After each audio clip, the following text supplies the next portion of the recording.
Buenos días. Ante todo, quiero agradecer a los organizadores del cuarto Foro Gestión Ambiental Urbana por la invitación que me hicieron para desarrollar el tema de la movilidad sostenible como una respuesta y oportunidad para avanzar en la hoja de ruta.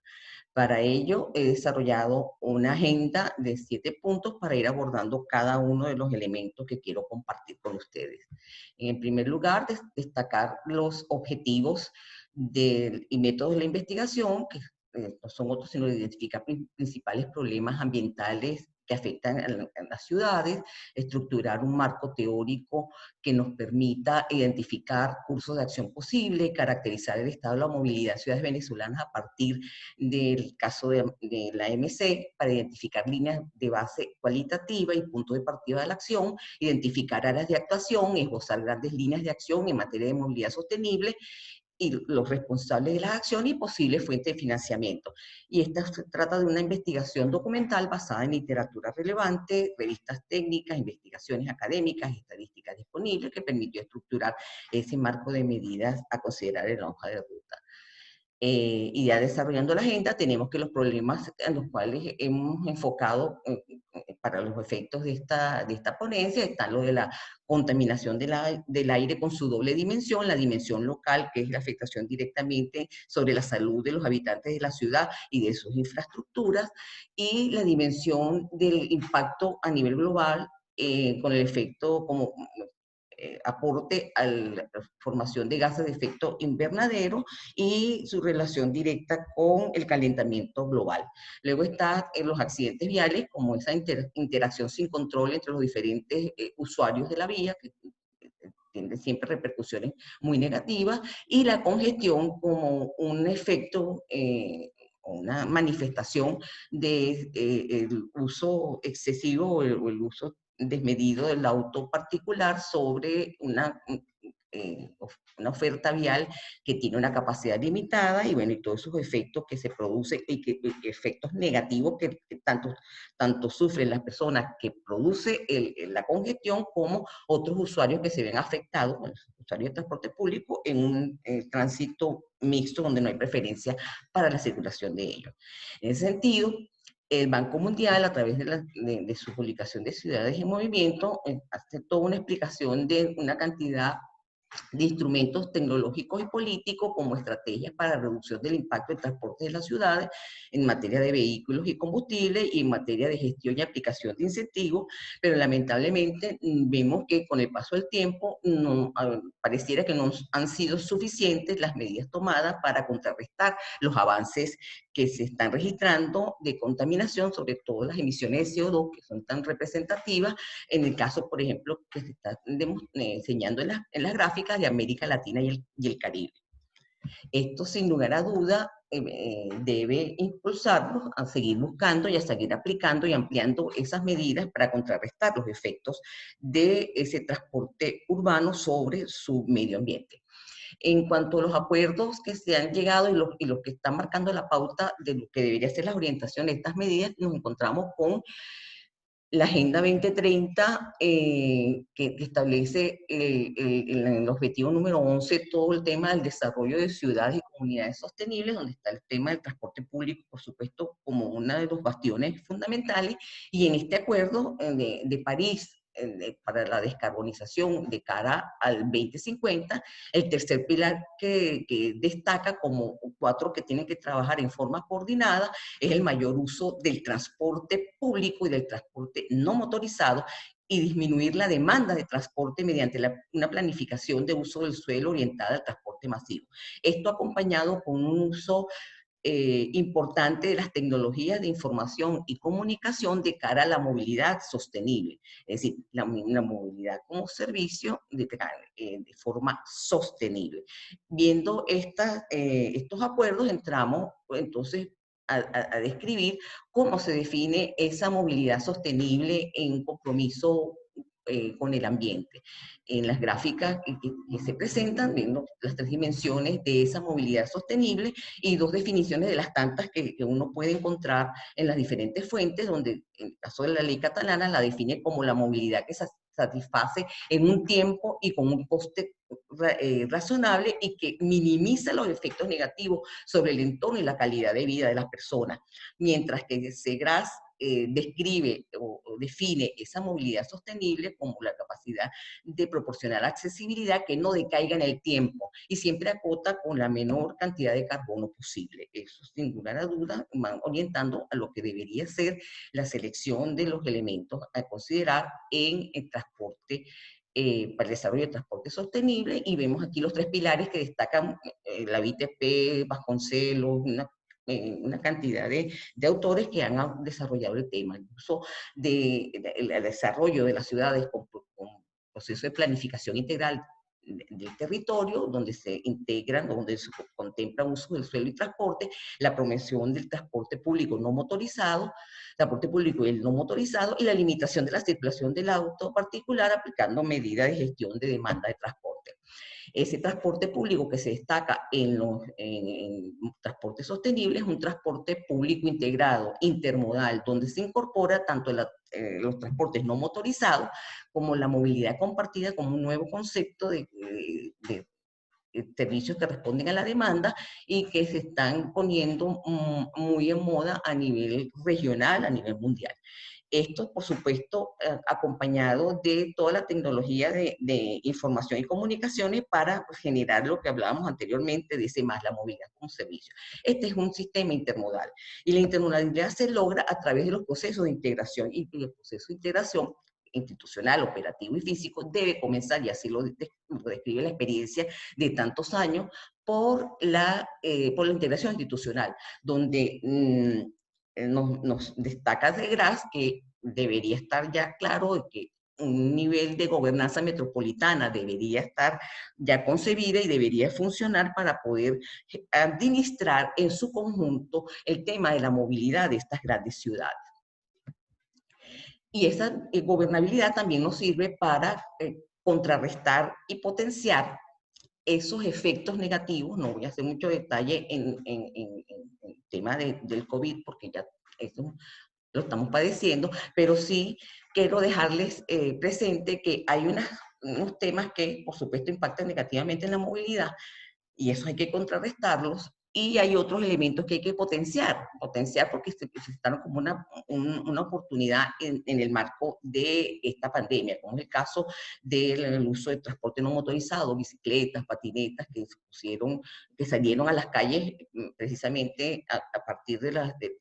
limitaciones de transporte, la validación del teletrabajo y la flexibilización de los horarios, la conciencia urbana con mira a la puesta de desarrollo de ciudades de 15 minutos, centrada en la micromovilidad y modelos de negocio de cercanía. Y con este marco entramos a describir la movilidad de las ciudades venezolanas en caso de la ANC. Y lo primero que quiero compartir con ustedes es precisamente el tema de la información que es muy importante para los efectos, todos los efectos de planificación, de seguimiento, de las propuestas que pudiera uno generar para caminar en el sentido del desarrollo de la movilidad sostenible en nuestras ciudades. Nosotros no tenemos información actualizada, la información está muy dispersa y no está presentada de forma que pueda ser fácilmente utilizable a los efectos de poder producir algunos análisis importantes en ese sentido. La encuesta que nos acompaña, que les presento allí, es una encuesta del año 2005 realizada por el INMETRA, donde simplemente de esto estoy tomando la parte de la distribución por modos para un poco comentarles que para ese año la cantidad de viajes que se registraban en la ciudad era de 4.92 millones viajes diarios, y que de esa proporción de viajes ya el 76% se estaba haciendo, por lo que hemos visto anteriormente, por los modos de transporte sostenible, tanto el transporte público como caminando, y solo el 24% de transporte privado. Pero valdría la pena preguntarse, y eso es lo que salta a la mente, que es cómo es ese transporte, o cuáles son las condiciones de transporte que lleva ese 58% de los viajes en ese año, 2005, y ese 18% esa gente que está caminando, que se está desplazando a pie, sobre qué infraestructura peatonal está utilizando para hacer un viaje, si realmente se corresponde a lo que debería hacer, ¿no? Y vamos al detalle que de ese 58% que se mueve en transporte público, el 27% lo hace en metro, en tu sistema integrado, y el 72% lo hace de la mano del servicio prestado por los operadores privados de transporte público. Y en esta gráfica vamos a hacer brevemente una línea de tiempo donde vamos a tratar de caracterizar el transporte público por lo menos en el área metropolitana de Caracas, que tiene muchas similitudes con el resto de la ciudad. El Metro de Caracas, único sistema de la EBC concebido con la filosofía de integración, con unos estándares de calidad muy altos, con una red que responde a los requerimientos de la ciudad en función de concentración de actividad y ubicación de personas cautivas de transporte público, de ahí que sean sus 3 líneas las que tenemos ya operativas desde hace unos tiempos atrás. Y este sistema se alimenta, se genera su sistema alimentador como para sentar las pautas de calidad de cómo se presta el servicio. A esa inserción del sistema de transporte público no lo acompañó, lamentablemente, un proceso de reestructuración del resto de servicios. Y lamentablemente lo que vemos a lo largo de esta secuencia desde el año 80, la década donde se inserta el metro, hasta el 19, vemos que hay unos matices, unas incorporaciones de flota, unas flotas nuevas, unas flotas que se van deteriorando y siempre una constante de saturación que, no, que refleja que no se está atendiendo la demanda en cantidad ni en calidad, a pesar de que puedan haberse registrado algunas incursiones en el tema de facilidades para transporte no motorizado, y se haya comprado, como le dije, flota nueva a ser asignada a los operadores de transportes. Sin embargo, vemos este tipo de acciones acompañadas de un mototaxi como incorporándolo como uno más de la oferta de transporte público cuando no reúnen las condiciones de seguridad que son pauta en lo que es las condiciones o la característica del transporte público. Y toda esta serie de los problemas que se han venido suscitando con el tema de la escasez, el aumento de los precios de los repuestos y la inexistencia de ellos en un momento y los problemas de flota que se han ido, se han ido desincorporando precisamente por los efectos de no tener los insumos. Vemos que en el año 2018 se incorporan a la operación del transporte unas camionetas de servicio público, son los utilizados por las cuadrillas de las alcaldías para ayudar a solventar el problema de transporte en los sitios, sobre todo en las zonas, en los diferentes áreas populares de la ciudad, y vemos que esto sin lugar a duda no va con lo que es la seguridad del transporte. Eso representa todos unos riesgos que no deberían ser asumidos por el usuario, ¿sí? Riesgos y no debería ser eso una opción de transporte, no se debería plantear eso como una opción de transporte, pero esto es lo que hemos nosotros experimentado. Y a eso nos llega también el problema de la pandemia, y con la pandemia vemos que el problema nos agarra con una situación de una oferta que está muy afectada, que ha sido disminuida, que ha ido disminuyendo con el paso de los últimos años, y se nos presenta la condición de tener que trasladarnos a nuestros sitios de trabajo, a nuestros sitios a los diferentes servicios que tenemos que asistir,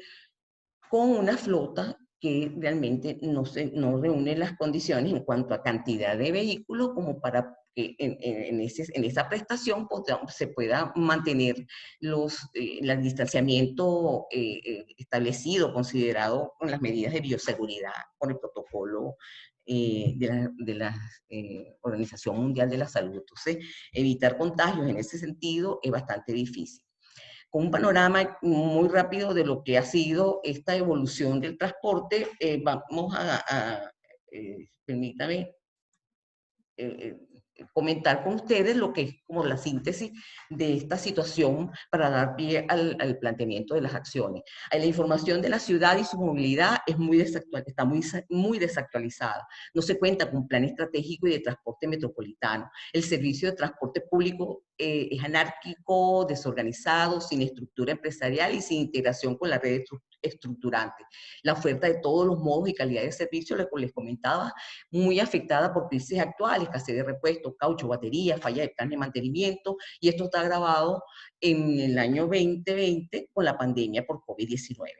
El sistema vial principal y secundario es incompleto, está en malas condiciones y con pocas oportunidades para la operación preferencial de transporte público y segura de los transportes no motorizados. Y destaca la ausencia de políticas para incentivar el transporte no motorizado, tanto para el peatón como la bicicleta. Y la congestión y los accidentes de tránsito han disminuido, pero la tendencia no se relaciona con estrategias de disminución, sino con condiciones imperantes.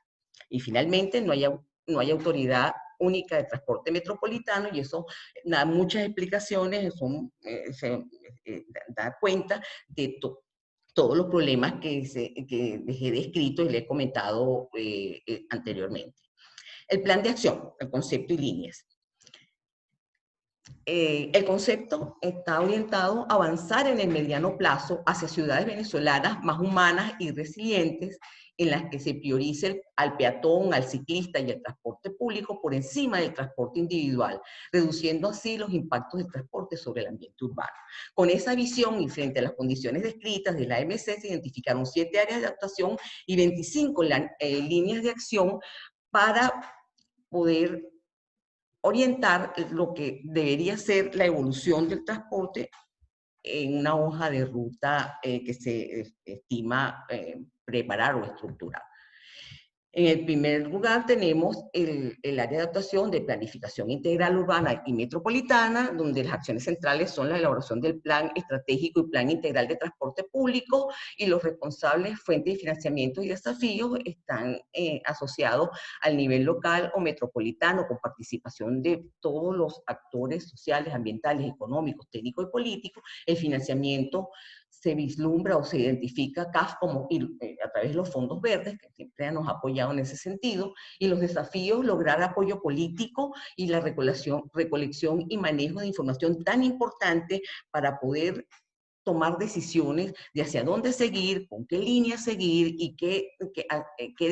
cambios debemos incorporar para poder revertir las tendencias observadas. En cuanto al transporte público intermodal, hablamos de 3 acciones fundamentales muy importantes: rehabilitación para el mantenimiento, el mantenimiento para restitución operativa, construcción en la combinación de obras de red estructurante y modernización para la incorporación de vehículos de bajas emisiones. Ahí el Ejecutivo Nacional y los operadores tienen la batuta. El financiamiento se contempla que pudiera ser vía contratos PPP y fondos verdes multilaterales, y los desafíos: recuperar operatividad del sistema de transporte masivo, seleccionar los proyectos prioritarios de obras iniciadas, preparar condiciones de proyectos que cumplan con requisitos para el préstamo. En cuanto a la movilidad activa y compartida, están incorporadas o se visualizan acciones de instalar mobiliario urbano para transporte no motorizado, estaciones operativas y vialidad de acceso, contemplar facilidades de transporte no motorizado igual en los diseños de nuevas estaciones y vías, y estimular las prácticas de servicio compartido. En eso vemos que las alcaldías y operadores son los responsables, serían los responsables para llevar a cabo estas acciones, identificando proyectos y ejecutando estas obras menores. El financiamiento: recursos propios de las alcaldías y operadores de los sistemas masivos, y fondos verdes multilaterales de la CAF o del PNUD. Y el desafío en este sentido es formular políticas públicas coherentes para el transporte no motorizado. En el área de infraestructura vial, vemos que hay que hacer trabajos en la recuperación de la vialidad principal y secundaria, la construcción de conexiones prioritarias y facilidades para la circulación preferencial de transporte público y transporte no motorizado, aceras y ciclovías en nuevas vías. En este sentido, el Ejecutivo Nacional y las alcaldías serían los responsables de las acciones. El financiamiento de recursos ejecutivos propios nacionales y locales, y los desafíos: asegurar los recursos priorizando obras con énfasis en desarrollo de transporte público y transporte no motorizado. En el área de infraestructura tecnológica, instalar hacer uso de las TIC en la gestión urbana y instalar en todos los sistemas, bueno, en forma generalizada, el sistema de ayuda a la explotación para la operación de los sistemas, de la mano de las alcaldías y los operadores públicos y privados, con financiamiento que pudiera venir de los fondos verdes multilaterales, como del PNUD, y los desafíos en ese sentido sería modernizar la gestión municipal, metropolitana y de los operadores y el desarrollo de proyectos factibles para optar por créditos de los fondos verdes. En materia institucional, y esto es un punto bien importante, debemos trabajar en la conformación de la Autoridad Única de Transporte Metropolitano de las ciudades metropolitanas, empezando por Caracas, y trabajar toda la base normativa y legal. En eso las alcaldías involucradas en ciudades, las alcaldías involucradas en ciudades metropolitanas tienen la batuta de tomar esas decisiones y esas acciones. El desafío es compartir visión y mantener en el tiempo acuerdos políticos para la continuidad administrativa. Y en materia de capacitación, un área de acción transversal totalmente, se ha contemplado o se ha considerado que es importante el desarrollo de programas de formación y actualización técnica para profesionales técnicos y operadores, cuyo desafío es restituir los cuerpos técnicos de empresas operadoras y alcaldías y retenerlos. Esas 7 áreas de actuación refieren 25 acciones centrales en plazos inmediato, corto y mediano. Y finalmente, quiero destacar que en tiempos adversos, con muchos desafíos, hay que trabajar en forma coordinada en esa actualización de la información, que es clave para el desarrollo de los planes integrales, que se procuren los recursos para la inversión y mantenimiento y pasión de los sistemas intermodales descarbonizados, para la vialidad estructurante de apoyo al transporte público, para impulsar la movilidad activa, para la innovación tecnológica, se trabaja en la capacitación de los técnicos de cada ciudad del país y sobre todo se comparte una visión de futuro con la voluntad política para lograr la gobernanza en la movilidad que se requiere principalmente en áreas metropolitanas. Solo así la movilidad sostenible será una respuesta y una oportunidad para avanzar en la hoja de ruta. Muchísimas gracias por su atención. Estaré atenta a sus comentarios y preguntas. Gracias.